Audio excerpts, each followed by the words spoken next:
Bonjour, je m'appelle Noémie, j'ai 25 ans. J'ai fait un bac en art appliqué à Montreuil. Ensuite, j'ai fait l'ENSAMA Olivier de Serres en BTS Design d'espace et je suis actuellement en école d'architecture en Master 2 à Paris-La-Villette.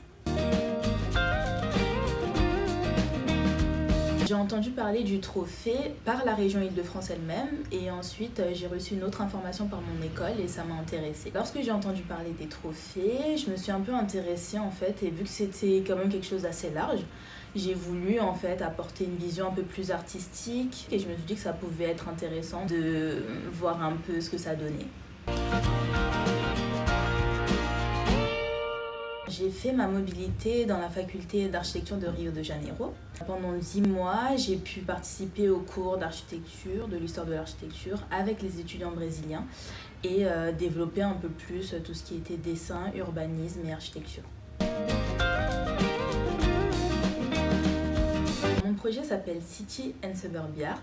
C'est un projet photographique qui rassemble des étudiants de différents domaines en Île-de-France et prend des photos un peu artistiques, un peu originales pour présenter les différents lieux intéressants. On peut retrouver les photos sur le blog City and Suburb Art et on peut aussi les trouver sur le compte Instagram @city/and/suburb-art et Facebook aussi, et il y a à peu près toutes les photos. Il y a aussi quelques témoignages des étudiants en description, en français, en anglais et en portugais.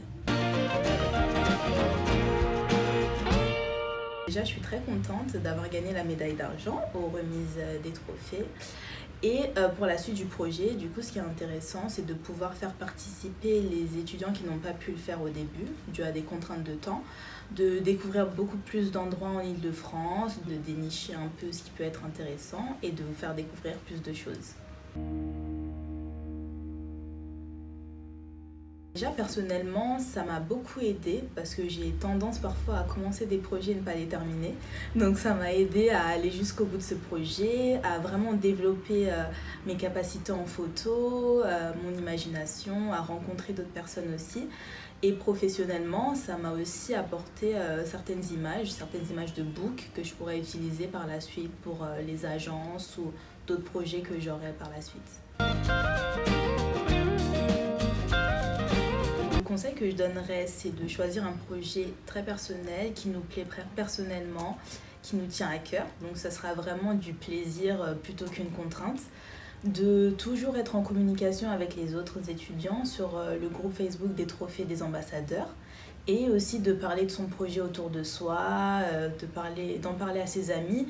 Et on se rend compte qu'il y a beaucoup de gens qui sont intéressés par ça et on rencontre d'autres personnes aussi par la même occasion. Merci de m'avoir regardé, bon courage et à bientôt!